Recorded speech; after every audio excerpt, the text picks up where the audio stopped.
Last Question by Isaac Asimov. This is by far my favorite story of all those I have written. After all, I undertook to tell several trillion years of human history in the space of a short story, and I leave it to you as to how well I succeeded.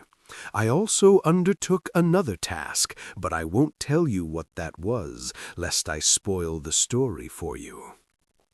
It is a curious fact that innumerable readers have asked me if I wrote this story. They seem never to remember the title of the story, or for sure the author, except for the vague thought it might be me. But of course they never forget the story itself, especially the ending. The idea seems to drown out everything, and I am satisfied that it should. The Last Question was asked for the first time, half in jest, on May 21, 2061, at a time when humanity first stepped into the light. The question came about as a result of a $5 bet over highballs, and it happened this way. Alexander Adel and Bertram Lupov were two of the faithful attendants of Multivac.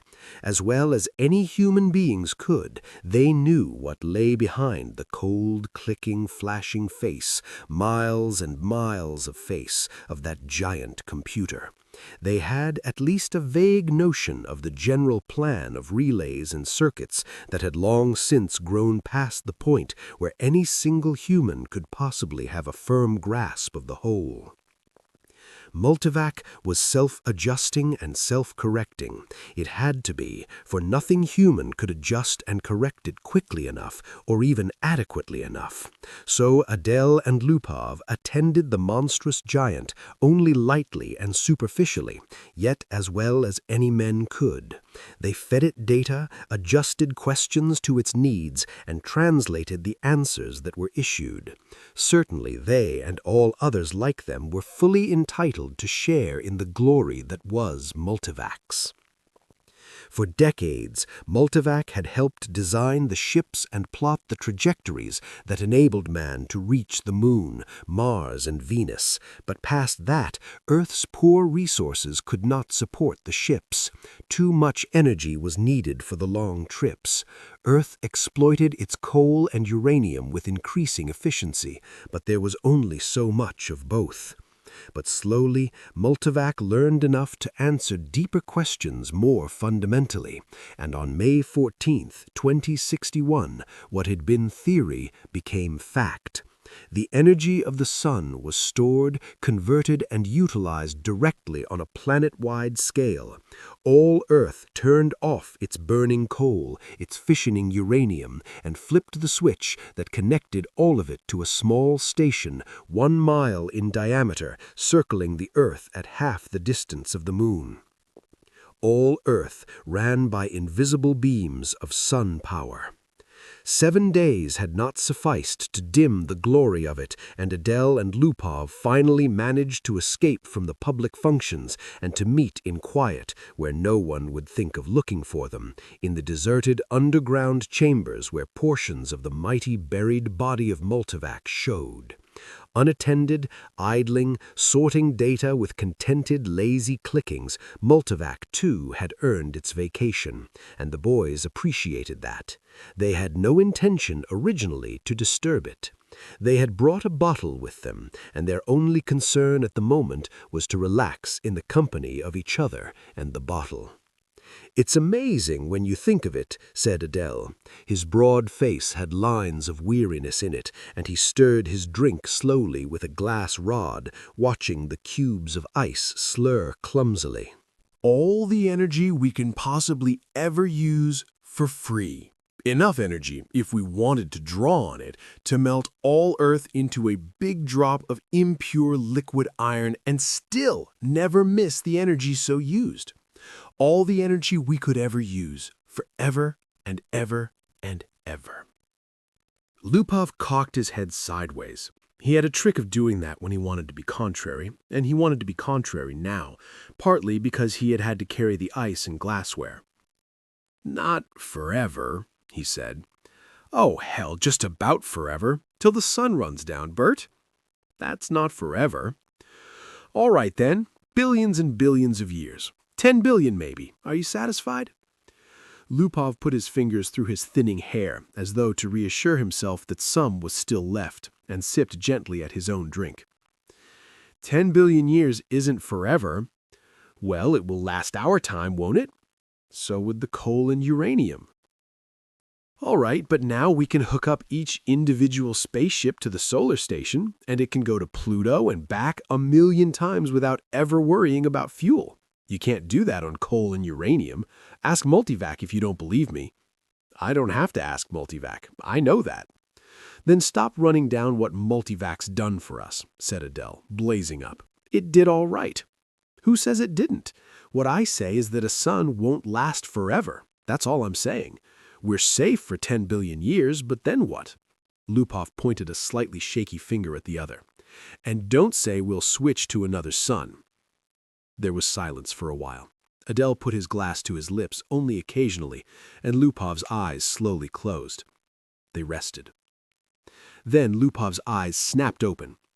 You're thinking we'll switch to another sun when ours done, aren't you? I'm not thinking. Sure you are. You're weak on logic. That's the trouble with you. You're like the guy in the story who was caught in a sudden shower and who ran to a grove of trees and got under one. He wasn't worried, you see, because he figured when one tree got wet through, he would just get under another one. I get it, said Adele. Don't shout. When the sun is done, the other stars will be gone too. Darn right they will, muttered Lupov. It all had a beginning in the original cosmic explosion, whatever that was, and it'll all have an end when all the stars run down. Some run down faster than others. Hell, the giants won't last 100 million years. The sun will last 10 billion years, and maybe the dwarves will last 200 billion for all the good they are, but just give us 1 trillion years and everything will be dark. Entropy has to increase to maximum, that's all. I know all about entropy, said Adele, standing on his dignity. The hell you do. I know as much as you do. Then you know everything's got to run down someday. All right, who says they won't? You did, you poor sap. You said we had all the energy we needed forever. You said forever. It was Adele's turn to be contrary. Maybe we can build things up again someday, he said. Never. Why not someday? Never. Ask Multivac. You ask Multivac, I dare you. $5 says it can't be done. Adele was just drunk enough to try, just sober enough to be able to phrase the necessary symbols and operations into a question which, in words, might have corresponded to this. Will mankind one day, without the net expenditure of energy, be able to restore the sun to its full youthfulness even after it had died of old age? Or maybe it could be put more simply like this. How can the net amount of entropy of the universe be massively decreased? Multivac fell dead and silent. The slow flashing of lights ceased. The distant sounds of clicking relays ended. Then, just as the frightened technicians felt they could hold their breath no longer, there was a sudden springing to life of the teletype attached to that portion of Multivac. 5 words were printed. Insufficient data for meaningful answer. No bet, whispered Lupov. They left hurriedly. By next morning, the two, plagued with throbbing head and cottony mouth, had forgotten the incident. Jared, Jaredin, and Jaredette 1 and 2 watched the starry picture in the visiplate change as the passage through hyperspace was completed in its non-time lapse. At once, the even powdering of stars gave way to the predominance of a single bright shining disk, the size of a marble, centered on the viewing screen. That's X-23, said Jared confidently. His thin hands clamped tightly behind his back and the knuckles whitened. The little Jaredettes, both girls, had experienced the hyperspace passage for the first time in their lives and were self-conscious over the momentary sensation of inside-outness. They buried their giggles and chased one another wildly about their mother, screaming, "We've reached X-23! We've reached X-23! We've—" "Quiet, children," said Jaredine sharply. "Are you sure, Jared?" "What is there to be but sure?" asked Jared, glancing up at the bulge of featureless metal just under the ceiling. It ran the length of the room, disappearing through the wall at either end. It was as long as the ship. Jared scarcely knew a thing about the thick rod of metal, except that it was called a microvac, that one asked questions if one wished, that if one did not, it still had its task of guiding the ship to a pre-ordered destination, of feeding of energies from the various sub-galactic power stations, of computing the equations for the hyperspatial jumps. Jared and his family had only to wait and live in the comfortable residence quarters of the ship. Someone had once told Jared that the AC at the end of microvac stood for automatic computer in ancient English, but he was on the edge of forgetting even that. Geraldine's eyes were moist as she watched the visiplate. "I can't help it. I feel funny about leaving Earth." "Why, for Pete's sake?" demanded Jared. "We had nothing there. We'll have everything on X-23. You won't be alone. You won't be a pioneer. There are over 1 million people on the planet already. Good Lord, our great-grandchildren will be looking for new worlds because X-23 will be overcrowded." Then, after a reflective pause, "I tell you, it's a lucky thing the computers worked out interstellar travel the way the race is growing." I know," said Geraldine miserably. Geraldette, said promptly, "Our microvac is the best microvac in the world." "I think so too," said Jared, tousling her hair. It was a nice feeling to have a microvac of your own, and Jared was glad he was part of his generation and no other. In his father's youth, the only computers had been tremendous machines, taking up 100 square miles of land. There was only one to a planet, planetary ACs they were called. They had been growing in size steadily for 1,000 years. Then, all at once, came refinement. In place of transistors had come molecular valves, so that even the largest planetary AC could be put into a space only half the volume of a spaceship. Jared felt uplifted, as he always did when he thought that his own personal microvac was many times more complicated than the ancient and primitive Multivac that had first tamed the sun, and almost as complicated as Earth's planetary AC, the largest, that had first solved the problem of hyperspatial travel and had made trips to the stars possible. "So many stars, so many planets," sighed Geraldine, busy with her own thoughts. "I suppose families will be going out to new planets forever, the way we are now." "Not forever," said Jared with a smile. "It will all stop someday, but not for billions of years, many billions. Even the stars run down, you know. Entropy must increase." "What's entropy, Daddy?" shrilled Geraldette I. "Entropy, little sweet, is just a word which means the amount of running down of the universe. Everything runs down, you know, like your little walkie-talkie robot, remember? Can't you just put in a new power unit like with my robot? The stars are the power units, dear. Once they're gone, there are no more power units." Geraldette I at once set up a howl. "Don't let them, Daddy! Don't let the stars run down!" "Now look what you've done," whispered Geraldine, exasperated. "How was I to know it would frighten them?" whispered Jared back. "Ask the microvac," wailed Geraldette I. "Ask him how to turn the stars on again." "Go ahead," said Geraldine. "It will quiet them down." Geraldette I was beginning to cry also. Jared shrugged. Now, honeys, I'll ask the microvac. Don't worry, he'll tell us."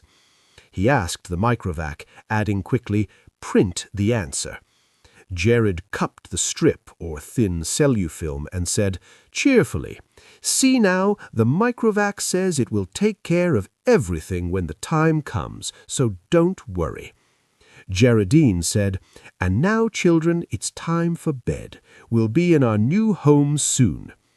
Jared read the words on the cellufilm again before destroying it. "Insufficient data for meaningful answer."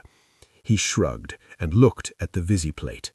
X-23 was just ahead. VJ-23X of Lameth stared into the black depths of the three-dimensional small-scale map of the galaxy and said, "Are we ridiculous, I wonder, in being so concerned about the matter?" MQ-17J of Nikron shook his head. "I think not. You know the galaxy will be filled in 5 years at the present rate of expansion." Both seemed in their early 20s. Both were tall and perfectly formed. "Still," said VJ-23X, "I hesitate to submit a pessimistic report to the Galactic Council. I wouldn't consider any other kind of report. Stir them up a bit. We've got to stir them up." VJ-23X sighed. "Space is infinite. 100 billion galaxies are there for the taking. More. 100 billion is not infinite, and it's getting less infinite all the time. Consider, 20,000 years ago, mankind first solved the problem of utilizing stellar energy, and a few centuries later, interstellar travel became possible. It took mankind 1,000,000 years to fill one small world, and then only 15,000 years to fill the rest of the galaxy. Now the population doubles every 10 years. VJ-23X interrupted. "We can thank immortality for that." "Very well. Immortality exists, and we have to take it into account. I admit it has its seamy side, this immortality. The Galactic AC has solved many problems for us, but in solving the problem of preventing old age and death, it has undone all its other solutions." "Yet you wouldn't want to abandon life, I suppose." "Not at all," snapped MQ-17J, softening it at once to "not yet. I'm by no means old enough." "How old are you?" 223. "And you?" "I'm still under 200. But to get back to my point, population doubles every 10 years. Once this galaxy is filled, we'll have filled another in 10 years. Another 10 years, and we'll have filled 2 more. Another decade, 4 more. In 100 years, we'll have filled 1,000 galaxies. In 1,000 years, 1,000,000 galaxies. In 10,000 years, the entire known universe. Then what?" VJ-23X said, "As a side issue, there's a problem of transportation. I wonder how many sun power units it will take to move galaxies of individuals from one galaxy to the next." "A very good point. Already, mankind consumes 2 sun power units per year. Most of it's wasted. After all, our own galaxy alone pours out 1,000 sun power units a year, and we only use 2 of those. Granted, but even with 100% efficiency, we only stave off the end. Our energy requirements are going up in a geometric progression even faster than our population. We'll run out of energy even sooner than we run out of galaxies." "A good point. A very good point." "We'll just have to build new stars out of interstellar gas." "Or out of dissipated heat?" asked MQ-17J sarcastically. "There may be some way to reverse entropy. We ought to ask the Galactic AC." VJ-23X was not really serious, but MQ-17J pulled out his AC contact from his pocket and placed it on the table before him. "I've half a mind to do," he said. "It's something the human race will have to face someday." He stared somberly at his small AC contact. It was only 2 inches cubed and nothing in itself, but it was connected through hyperspace with the great galactic AC that served all mankind. Hyperspace considered, it was an integral part of the galactic AC. MQ-17J paused to wonder if someday in his immortal life he would get to see the galactic AC. It was on a little world of its own, a spider webbing of force beams holding the matter within which surges of sub-mesons took the place of the old clumsy molecular valves. Yet despite its sub-etheric workings, the galactic AC was known to be a full 1,000 feet across. MQ-17J asked suddenly of his AC contact, "Can entropy ever be reversed?" VJ23X looked startled and said at once, "Oh, say, I didn't really mean to have you ask that." "Why not?" "We both know entropy can't be reversed. You can't turn smoke and ash back into a tree." "Do you have trees on your world?" asked MQ-17J. The sound of the galactic AC startled them into silence. Its voice came thin and beautiful out of the small AC contact on the desk. It said, "There is insufficient data for a meaningful answer." VJ23X said, "See?" The two men thereupon returned to the question of the report they were to make to the Galactic Council. Z Prime's mind spanned the new galaxy with a faint interest in the countless twists of stars that powdered it. He had never seen this one before. Would he ever see them all? So many of them, each with its load of humanity, but a load that was almost a dead weight. More and more the real essence of men was to be found out here, in space. Minds, not bodies, the immortal bodies remained back on the planets in suspension over the eons. Sometimes they roused for material activity, but that was growing rarer. Few new individuals were coming into existence to join the incredibly mighty throng, but what matter? There was little room in the universe for new individuals. Z Prime was roused out of his reverie upon coming across the wispy tendrils of another mind. "I am Z Prime, and you? I am D sub 1. Your galaxy? We call it only the galaxy. And you? We call ours the same. All men call their galaxy and nothing more. Why not? True, since all galaxies are the same. Not all galaxies. On one particular galaxy, the race of man must have originated. That makes it different." Z Prime said, "On which? I cannot say. The universal AC would know.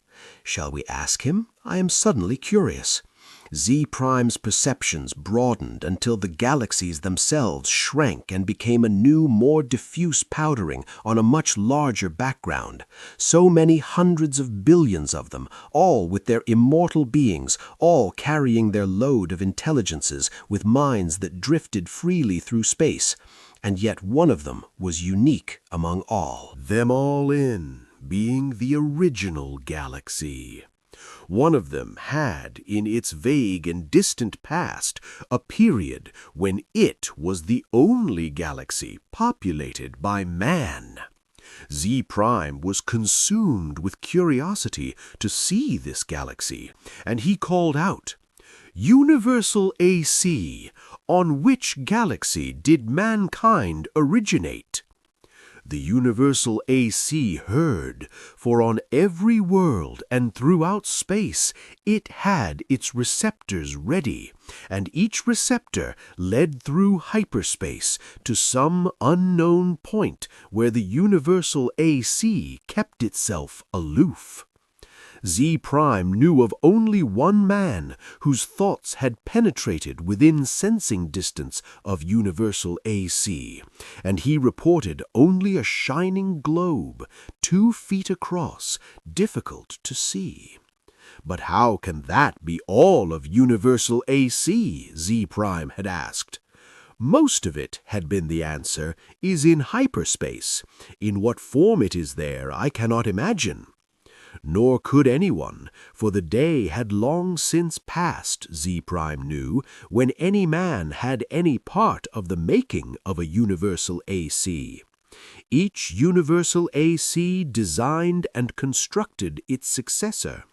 Each, during its existence of 1,000,000 years or more, accumulated the necessary data to build a better and more intricate, more capable successor, in which its own store of data and individuality would be submerged. The universal AC interrupted Z Prime's wandering thoughts, not with words, but with guidance. Z Prime's mentality was guided into the dim sea of galaxies, and one in particular enlarged into stars. A thought came, infinitely distant, but infinitely clear. This is the original galaxy of man. But it was the same after all, the same as any other, and Z prime stifled his disappointment. D sub 1, whose mind had accompanied the other, said suddenly, "And is one of these stars the original star of man?" The universal AC said, "Man's original star has gone nova. It is a white dwarf." "Did the men upon it die?" asked Z prime, startled and without thinking. The universal AC said, "A new world, as in such cases, was constructed for their physical bodies in time." "Yes, of course," said Z prime, but a sense of loss overwhelmed him even so. His mind released its hold on the original galaxy of man, let it spring back and lose itself among the blurred pinpoints. He never wanted to see it again. D sub 1 said, "What is wrong? The stars are dying. The original star is dead." "They must all die. Why not? But when all energy is gone, our bodies will finally die, and you and I with them. It will take billions of years. I do not wish it to happen even after billions of years. Universal AC, how may stars be kept from dying?" D sub 1 said in amusement, "You're asking how entropy might be reversed in direction."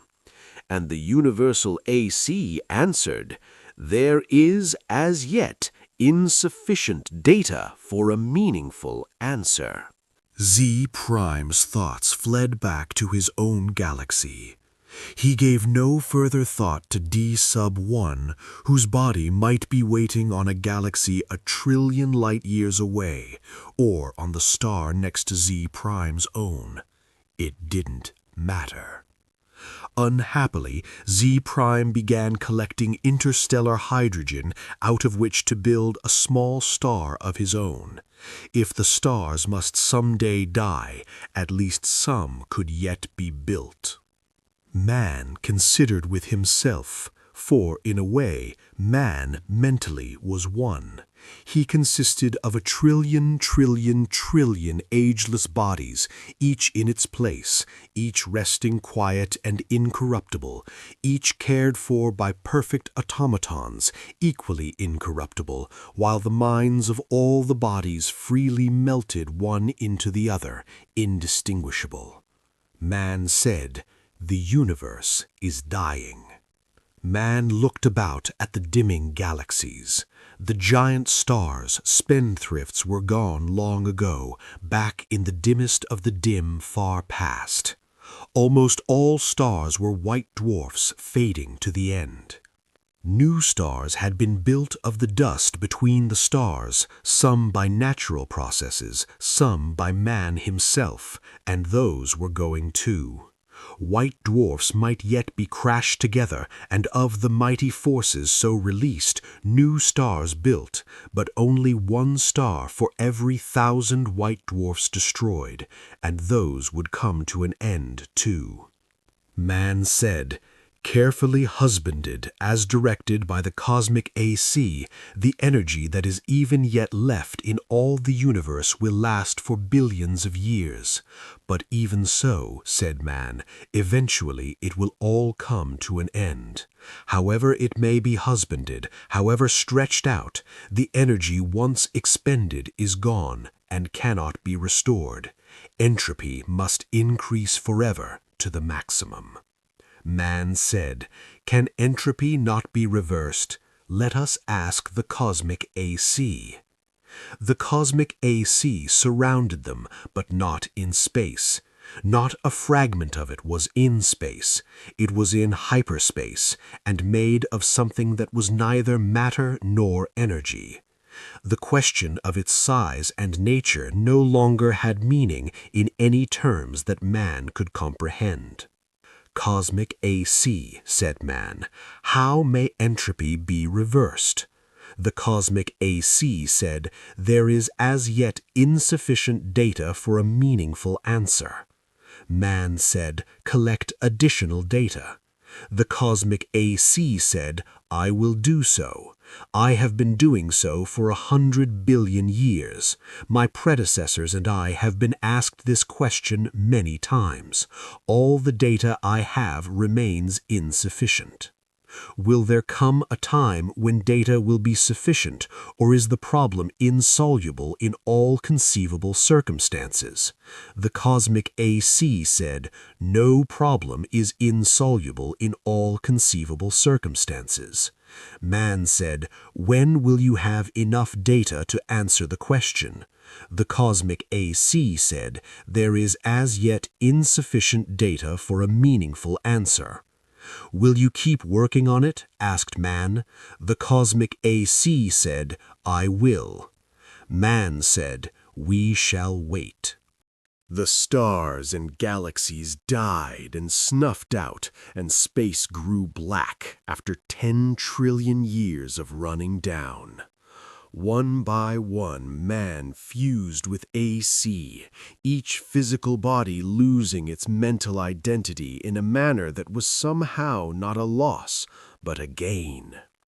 Man's last mind paused before fusion, looking over a space that included nothing but the dregs of one last dark star, and nothing besides but incredibly thin matter, agitated randomly by the tag ends of heat wearing out asymptotically to the absolute zero. Man said, AC, is this the end? Can this chaos not be reversed into the universe once more? Can that not be done? AC said, there is as yet insufficient data for a meaningful answer. Man's last mind fused, and only AC existed, and that in hyperspace. Matter and energy had ended, and with it space and time.